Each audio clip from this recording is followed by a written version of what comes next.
రాష్ట్ర స్థాయి ధర్నా శిబిరం తెలంగాణ రాష్ట్ర ప్రభుత్వ కాంట్రాక్ట్ అవుట్సోర్సింగ్ ఎంప్లాయీస్ ఫెడరేషన్ ఈ శిబిరానికి అధ్యక్షత వహించిన రాష్ట్ర అధ్యక్షులు జె వెంకటేష్ గారు, ముఖ్య మద్దతుదారుగా వక్తగా చేసిన సిఐటి రాష్ట్ర ప్రధాన కార్యదర్శి భాస్కర్ గారు, పద్మశ్రీ గారు, కుమారస్వామి గారు, కృష్ణారెడ్డి గారు, ఇతర పెద్దలందరూ, వేదిక ముందున్న చెల్లెళ్ళు తమ్ముళ్ళు ఉంటారు, ఎందుకంటే నాకంటే చిన్నోళ్ళు ఉంటారు, అందరికీ ఉద్యమాభినందనలు. రెండు అంశాలు చెప్పారు ఇప్పుడు వెంకటేష్ గారు మాట్లాడుతూ. ఒకటి, నిరంతరంగా మీకు నేను శాసన మండలి సభ్యునిగా ఎన్నికై 5 సంవత్సరాలు దాటి 6వ సంవత్సరంలో 3 నెలలు పూర్తయింది. ప్రతి బడ్జెట్ సమావేశంలో ఎక్కడ అవకాశం వచ్చినా కాంట్రాక్ట్ అవుట్సోర్సింగ్ అనే మాట లేకుండా నేను మాట్లాడిన సందర్భం లేదు అని చెప్పి ఈ సందర్భంగా తెలియజేస్తున్నా. ఈ మాట మాట్లాడుతున్నప్పుడు నాకు కొన్ని సందర్భాల్లో మా ప్రత్యర్థులు, అంటే ప్రజాస్వామ్యంలో ఎన్నికలు ఉన్న తర్వాత ఎన్నికల్లో ప్రత్యర్థులు ఉంటారు, ప్రత్యర్థులు కూడా ఒకే కోవలో. నా కోట్లేసి గెలిపించిన వాళ్ళెవరూ నేను ఏ మాట మాట్లాడినా 100% అది సరి అయింది. ముఖ్యంగా తెలంగాణ రాష్ట్ర ఐక్యోపాధ్యాయ ఫెడరేషన్ లక్ష్యాలైన అధ్యయనం, అధ్యాపనం, సామాజిక స్పృహ, ఆ సామాజిక స్పృహలో భాగంగానే, సామాజిక బాధ్యతలో భాగంగానే సమాజంలో అట్టడుగున ఎవరున్నారో వాళ్ళ సమస్యలే ముందు మాట్లాడటం, వాళ్ళ సమస్యలే పరిష్కారం చేయటం అనేది మన కర్తవ్యమని నిర్ణయించుకొని ఆ సంఘంలో పనిచేసి వచ్చాం, ఆ సంఘం నుంచి గెలిచాం. కాబట్టి ఆ మాట మాట్లాడటంలో నన్ను గెలిపించిన వాళ్ళెవరు కూడా ఒక్క చిన్న తప్పు కూడా పట్టరు. కానీ ప్రత్యర్థులు కావాలని చెప్పి ఓట్లేసిన వాళ్ళెవరు, మాట్లాడుతున్నది ఎవరి కొరకు అనేది నిరంతరం ఒక పెద్ద చర్చ సాగుతుంటుంది, నిరంతరం పెద్ద చర్చ సాగుతుంటుంది. కానీ ఎక్కడ కూడా మొన్న మాట్లాడిన బడ్జెట్ సమావేశాలు కూడా మీదే ముందు మాట్లాడిన, ఆ తర్వాతనే నాకు ఓట్లేసిన టీచర్లు, లెక్చర్ల గురించి మాట్లాడిన. ఎందుకంటే ఒకనాడు తెలంగాణ ప్రాంతం అంటే నిజాం కాలంలో వెట్టి చాకిరి అంటే ఏందో ప్రత్యక్షంగా చూడకపోయినా నా తరం కొద్దిగా చూసింది. నాకు 64 ఏళ్ళు ఇప్పుడు. మా అప్పటికి స్వాతంత్రం వచ్చి నాకు గుర్తొచ్చే వరకు 20 సంవత్సరాలు అయినా కూడా అప్పటికి కూడా కొన్ని వెట్టిచాకిరి లక్షణాలు గ్రామాలలో ఉండేది. కానీ ఇప్పుడంతా కనిపించవు, ఇది పరోక్షంగా ఉంటుంది. ఆ వెట్టిచాకిరికి నిజ స్వరూపమే మీ వెట్టిచాకిరి, ఆ వెట్టిచాకిరికి స్వరూపమే మీ వెట్టిచాకిరి. ఆనాడు దొరలు, భూస్వాములు వాళ్ళందరూ కూడా ప్రభుత్వంలో భాగమే, వాళ్ళు ప్రభుత్వ యంత్రాంగంలో భాగమే, అధికారంలో భాగమే, వాళ్ళు వెట్టిచాకిరి చేయించుకున్నారు. ఈనాడు మీ చేత ప్రభుత్వాలే వెట్టిచాకిరి చేయిస్తున్నాయి. అందుకనే సిఐటి కానీ మీరు కానీ కనీస వేతనం 26,000 ఉండాలని చెప్పి డిమాండ్ చేస్తూ పోరాడుతున్నారు. అది న్యాయమైన డిమాండ్. ఇక్కడ 8 డిమాండ్లు ఉన్నాయి. ఇలా 8 కూడా చాలా చిన్న డిమాండ్లు ఇవి ఏ పోరాటాలు లేకుండానే రాష్ట్ర ప్రభుత్వం పరిష్కారం చేయవలసినవి. కాబట్టి వెంటనే పరిష్కారం చేయాలని చెప్పి నేను డిమాండ్ చేస్తున్నాను, కోరుతున్నాను. మీరు ఒకటి అర్థం చేసుకోవాలి, తెలంగాణ మొదటి పిఆర్సీలో 30% ఫిట్మెంట్ ఇచ్చినప్పుడు గతంలో ఎప్పుడు పిఆర్సీ వచ్చినా కూడా వెంటనే ఆ 30% కూడా లేదా ఆ 43% అంతకుముందు వచ్చింది, అంతకుముందు 39% వచ్చింది. ఎప్పుడు కొత్త పిఆర్సీ వచ్చినా దాంట్లో ఉన్న పర్సంటేజ్ ప్రకారం మీ జీతాలు పెంచలే. కానీ మొన్న మాత్రం 30% ఖచ్చితంగా పెంచారు. పెంచడమే కాదు, పిఆర్సీ ప్రకటించిన నాడు అసెంబ్లీలో తెలంగాణ రాష్ట్రంలో ఉన్న రెగ్యులర్ ఉద్యోగులు 3,69,000 మంది ఉంటారు. పెన్షనర్లు 2,87,000 మంది ఉంటారు. కాంట్రాక్ట్ అవుట్సోర్సింగ్ పద్ధతిలో పనిచేసే వాళ్ళు ఇక్కడ మీరు 1,30,000 మందితో పాటు ఇంకా రకరకాల పనిచేస్తున్నారు, 3 లక్షల వరకు ఉంటారు. కాంట్రాక్ట్ అవుట్సోర్సింగ్లో పనిచేసే వాళ్ళు. మొత్తానికి పిఆర్సీ వర్తింప చేస్తామనే మాట చెప్పించగలిగినాం. మీరు గుర్తుంచుకోవాల్సింది, పోయిన పిఆర్సీలో 9,16,000 మందికి ఈ పిఆర్సీ వర్తిస్తుందనే మాట చెప్పించినాం. కానీ నిజంగా వర్తించలేదు. 30% బేసి సరిపోదు. నిజంగా పిఆర్సీ వర్తించడం అంటే చేస్తున్న పనికి సమాన వేతనం ఇవ్వాలి. మీరు ఏ స్థాయిలో పనిచేస్తున్నారో, అది 4th క్లాస్ ఎంప్లాయీ స్థాయి అయితే ఆ జీతం ఇవ్వాలి, క్లారికల్ స్థాయి ఎంప్లాయీ అయితే ఆ జీతం ఇవ్వాలి. ఆ పద్ధతిలో స్కేల్ జీతం ఇవ్వాలి తప్ప ఇది నిజమైన వేతనం కాదు. అందుకనే ఇప్పుడు మీరు మొదటి డిమాండ్లో పిఆర్సీ అడిగారు. ఈ డిమాండ్కు మీతో పాటు నేను చెప్పిన రెగ్యులర్ ఉద్యోగులు, ఉపాధ్యాయులు, పెన్షనర్లు అందరూ కలిసి 9 లక్షల మంది ఈ ఉద్యమంలో ఉన్నట్టే. నిన్ననే ఇదే వేదికలో పెన్షనర్లు పెద్ద ఎత్తున పాల్గొన్నారు. నిన్న పెద్ద ఎత్తున పాల్గొన్నారు. వచ్చి నేను మద్దతు తెలిపోయినా, నిన్న ఇంకా కొద్దిగా బిజీ ఉన్నా కూడా. కాబట్టి ఆ డిమాండ్ ఉంటుంది, అది సాధించుకుందరు. మీరు సాధించేంత వరకు మీ వైపున నేను నికరంగా ఉంటాను. ఇంక ఇందులో నేను ఒక డిమాండ్ ఏం పెడుతుందంటే, నేను మాట్లాడిందే పోయిన పిఆర్సీ కమిషనరు రెగ్యులర్ ఉద్యోగులకు సంవత్సరానికి ఇంత పెంచాలని వాళ్ళకి ఇంక్రిమెంట్ ఉంటుంది, కాంట్రాక్ట్ అవుట్సోర్సింగ్ వల్ల కూడా సంవత్సరానికి 1000 పెంచాలి అని సూచన చేసిండు. కానీ ఇంకా ప్రభుత్వం అది ముందు అడగాలి. ఎందుకంటే పిఆర్సీ వచ్చేవరకు ఇంకో సంవత్సరం అయింది. ఎందుకంటే ఆర్థిక పరిస్థితి మొత్తం మనం గమనించినట్లయితే కొత్త పిఆర్సీ రావడానికి 1 సంవత్సరం పడుతుంది. ఆ లోగా మీకు పిఆర్సీ అంటే 30% పెంచి ఎంతకాలం అంటే 2 ఏళ్ళు అయింది. ఇంకో ఏడాది 3 ఏళ్ళు అయింది. ఈ 3 ఏళ్లలో కనీసం మీ వేతనాలు ఏం చేయాలి? 3,000 పెంచాలి. పాత పిఆర్సీలో పాత వేతనం మీదనే. ఎందుకంటే రెగ్యులర్ ఉద్యోగులకు డిఏ వస్తుంది, ఇంక్రిమెంట్ వస్తుంది. ఎందుకు వస్తుందంటే ఇంక్రిమెంట్ అనేదేమో పనిచేస్తుంటే నాణ్యత పెరుగుద్ది, కుటుంబం పెరుగుద్ది అని ఇస్తారు. డిఏ అనేదేమో ఖర్చులు, అంటే నిత్యావసర వస్తువుల ధరలు పెరిగి మనకు 10 రూపాయల వస్తువు 12 అవుతుంది కాబట్టి 12కి తగ్గట్టు జీతం ఉండాలని చెప్పి పెంచేది డిఏ అంటారు. ఆ రెండు మీకు ప్రత్యక్షంగా వర్తించవు కాబట్టి నేనైతే 1000 అనలే. మీకు కూడా మీకున్న నిర్దిష్ట వేతనము లేదా పారితోషికం మీద ఒక పద్ధతి ప్రకారం పెంచాలి.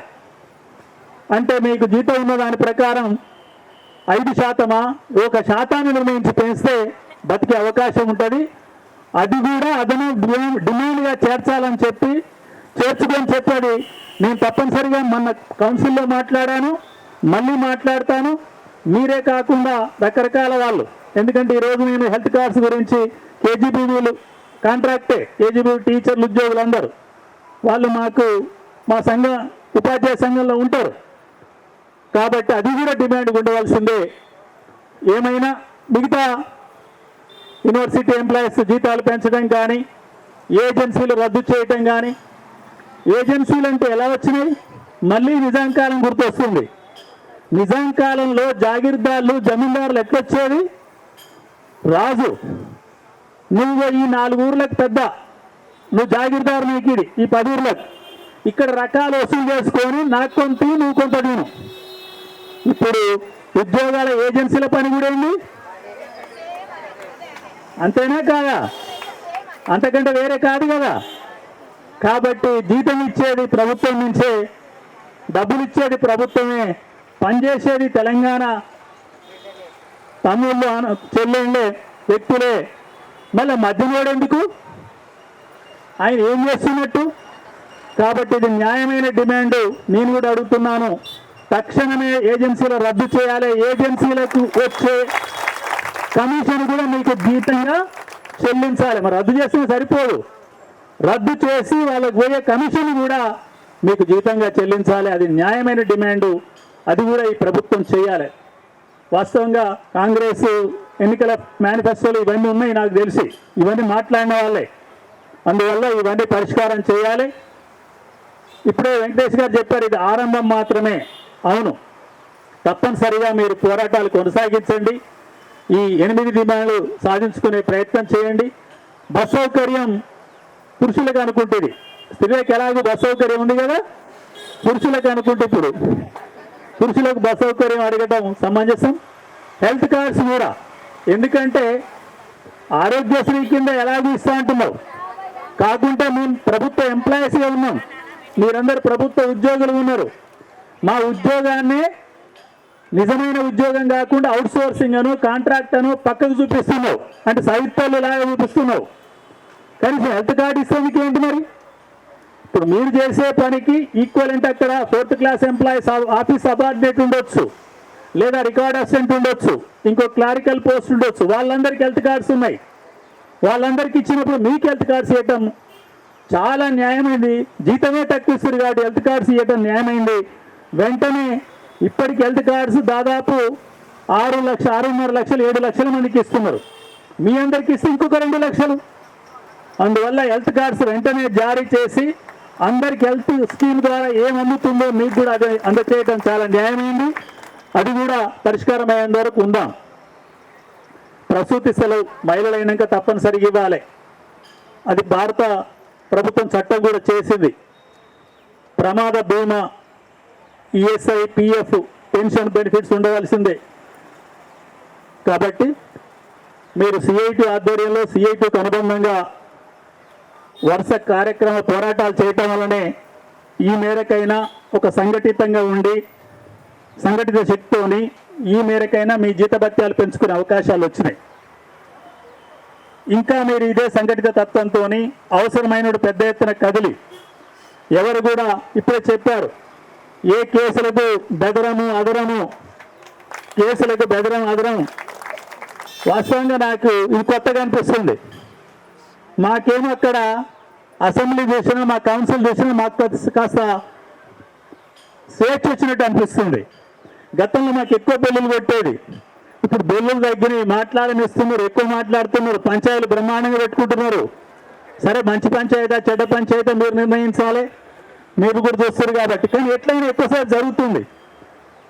మరి ఆడ జరిగినప్పుడు ఇక్కడ వచ్చినాక మళ్ళీ తప్పనిసరిగా ధర్నా అన్నప్పుడు ఒక రోజు మొత్తానికి పర్మిషన్ ఇవ్వాలి.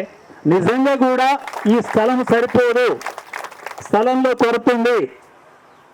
అలాంటి సందర్భంలో అవసరమైతే తెల్లారి కూడా షెడ్యూల్ లేకపోతే ఏనా అంటే 10 రోజుల కాలం 15 రోజుల కాలంలో ధర్నా చేసుకుంటే అంటే వాళ్ళకు ఎటువంటి అవకాశం లేనప్పుడు మాత్రం తప్పనిసరిగా ఏమైనా అందరికీ అవకాశం, నిరసనకు అవకాశం ఇవ్వాలనే ఒక గొప్ప మనసుతోని, గొప్ప ఆశయంతోనే కనుక స్లాట్ పెడితే చాలా సంతోషించవచ్చు. కానీ ఈరోజు ఇక్కడ చూస్తే ఆ పరిస్థితి ఏం లేదు, స్లాట్ పెట్టాల్సిన పరిస్థితి లేదు. కాబట్టి రాష్ట్ర ప్రభుత్వాన్ని ఇక్కడి నుంచే నేను కోరుతున్నా, హోంశాఖ మార్చులు కూడా ముఖ్యమంత్రి గారే కాబట్టి దీని మీద సమీక్ష చేయించండి. వెంటనే స్లాట్ సిస్టమ్ అనేది అవసరమైతే తప్ప, లేకపోతే ఎవరైనా నిరసన చేసుకున్న ఇందిరా పార్క్ ధర్నాకు పూర్తి అవకాశాన్ని ఇవ్వాలని చెప్పి కోరుతున్నాం. తర్వాత సూర్యాపేట మిగతా చోట్ల అరెస్ట్ చేసిరంటే ఇక్కడ మీరు ధర్నా చేస్తారు, వచ్చిన వాళ్ళు వచ్చి అక్కడ పనిచేసే వాళ్ళు మా వేతనాలు పెంచాలి, మా సమస్యలు పరిష్కారం చేయాలని చెప్పి గేటు దగ్గర ఎవరైనా మధ్యాహ్న భోజనం లంచ్ టైము ఏదో సమయంలో నిరసన కార్యక్రమం చేస్తారు. దాన్ని చట్ట వ్యతిరేకమను అరెస్ట్ చేయటం అనేది చాలా దుర్మార్గమైన చర్య. మరి అది ఎందుకు అలా జరుగుతుందో ఏమంటే సమీక్ష చేయాలి. డీజీపీ గారు ఆ విషయంలో చొరవ తీసుకొని ఎందుకు అలా చేస్తున్నారు, తప్పనిసరిగా గేటు దగ్గర నిరసన చేసే హక్కు ఉంది, దాన్ని కొనసాగించాలని చెప్పి నాకు రేపెల్లుండి ఎక్కడ ఏమాత్రం అవకాశం వచ్చినా ఈ ధర్నా విషయం మీద కానీ, అరెస్టుల విషయం మీద కానీ, ఇతర అంశాల మీద తప్పనిసరిగా మాట్లాడతానని చెప్పి ఈ సందర్భంగా తెలియజేస్తున్నా. చివరిగా చెప్పేది ఏంటంటే, మరి ఎందుకు నేను మీ దగ్గరకు వచ్చి మాట్లాడుతున్నా, ఎందుకు 5 ఏళ్ల నుంచి మీ కొరకు మాట్లాడుతున్నా? నాకు ఓట్లేసే వాళ్ళు వేరైనా కూడా మీ గురించి తప్పనిసరిగా మాట్లాడటమే నా లక్ష్యము. ఆ లక్ష్యంతోనే నేను ఉద్యమంలో వచ్చానని ఎందుకు చెప్తున్నాను అంటే, ఆ కన్సర్న్ అంటే అటువంటి ప్రజలతో అనుబంధం కానీ, ప్రజల కొరకు కానీ, సమాజం అంటే ఏందో తెలిసిన వ్యక్తులు చట్టసభకి ఎన్నికైతే ప్రజలకు ఎక్కువ మేలు జరుగుద్ది. ప్రజలంటే ఎవరు, ప్రజా సమస్య అంటే ఏంది, అభివృద్ధి అంటే ఏంది. మన బడ్జెట్లో మాట్లాడేటప్పుడు కూడా చెప్పాం, అనేక సందర్భాల్లో బడ్జెట్ మీద గత ప్రభుత్వాలు ఎప్పుడైనా పెట్టినప్పుడు భారతదేశంలోనే తలసరి ఆదాయం ఎక్కువ ఉన్న రాష్ట్రం తెలంగాణ అని చెప్పేది. 3,47,000 మన తలసరి ఆదాయం అని మొన్న చెప్పారు. అంతకుముందు 3,15,000, అంతకుముందు 2,85,000 నేను చెప్పేది. అయ్యా నువ్వు బాగానే చెప్తున్నావు. తలసరి అంటే తల ఒక్కంటికి ఒక కుటుంబం కనీసం 4 ఉంటారు కదా. మరి ఇంట్లో 4 ఉంటే ఆ కుటుంబానికి 4 నెలల్లో 12 లక్షల ఆదాయం కదా. 12 లక్షలు అన్ని కుటుంబాలకు రాకుండా అలా సగం 6 లక్షలనే రావాలి కదా. మరి ఉద్యోగం చేసే వాళ్ళకు నువ్వు ఎంత జీతం ఇస్తే 6 లక్షలు వస్తుంది. మరి నువ్వు అవుట్ సోర్సింగ్ పేరు పెట్టి కాంట్రాక్ట్ పేరు పెట్టి 15,000 18,000 ఇస్తే 15,000 12 నెలలకు ఎంత అయింది? చెప్పండి. 1,80,000. 1,80,000 అంటే ఒక్క తలసరి ఆదాయం 4 కుటుంబ సభ్యులు ఉన్న ఇంట్లో ఒక్క తలసరి ఆదాయం కూడా నువ్వు జీతం ఇవ్వలేని స్థితిలో రాజ్యాన్ని ప్రభుత్వాన్ని నడుపుతున్నావు. ఇదెట్లా చక్క అభివృద్ధి చెందినట్టు? అది కాదు కదా. అభివృద్ధి అనేది అందరికి చెందాలని, అది చెందటం అంటే ప్రభుత్వంగా నువ్వు ముందు కాంట్రాక్ట్ అవుట్సోర్సింగ్ అనేది తీసేయాలి, రెగ్యులర్ చేయాలి, రెగ్యులర్ జీతాలు ఇవ్వాలి. అది నిజమైన అభివృద్ధి. తద్వారా మాత్రమే ప్రైవేట్ రంగంలో ఉన్న పరిశ్రమలు కానీ ఇతరులు కానీ ఇతర కార్యక్రమాల్లో పెట్టుకునే వాళ్ళు కానీ మంచి జీతాలు ఇచ్చే అవకాశం ఉంటుంది, కొట్లాడే అవకాశం ఉంటుంది. కొట్లాడకుండా నువ్వు అడ్డుపడుతున్నావు అని చెప్పి మాట్లాడుతున్న సందర్భం ఉంది. కాబట్టి మీరు కూడా పెసర్జేలా పోతే పెసర్జేలను ఎదుర్కోవాలి, పప్పటికలు పోతే పప్పటికలను ఎదుర్కోవాలి. కానీ పెసర్జాల పోగొట్టుకొని పప్పటికలు ఎదుర్కొంటే బాగుండదు. మరి ఈ మాట ఇంత పెద్ద మాట ఎందుకని మీకు అర్థం కావాలి. నాలాంటి వాళ్ళు ఎన్నికైతేనేమో ప్రజల సమస్యలు పరిష్కారం అవుతాయి. ఇలాంటి వాళ్ళ ఎన్నిక తగ్గిపోతూ ఉంటే ప్రజలతో సంబంధాలు ఉండవు. పైనున్న 10 మంది కొరకే ఈ ప్రభుత్వాలు పనిచేసే రకంగా ఉంటాయి. మనం చూస్తున్నాం. వాస్తవంగా ఎంత ధైర్యం ఉన్న అంబానీ కొడుకు పెళ్లి అంత ఘనంగా జరిపి గతంలో కూడా జరిపిన వాళ్ళు ఉన్నారు. కానీ జరిపిందని బయటికి చెప్పకపోయేది.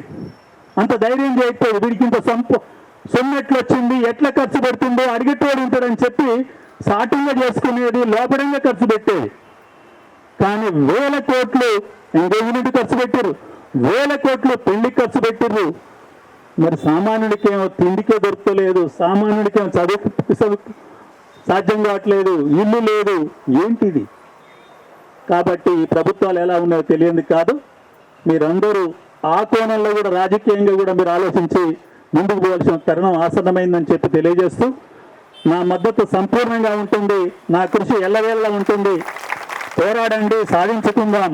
ఆ రకంగానే బతుకులు బాగైతే జీతాలు పెరుగుతాయని చెప్పి తెలియజేస్తూ ఈ అవకాశం ఇచ్చిన మీ అందరికీ మరొకసారి ఉద్యమాలను తెలుపుతూ ముగిస్తున్నాను.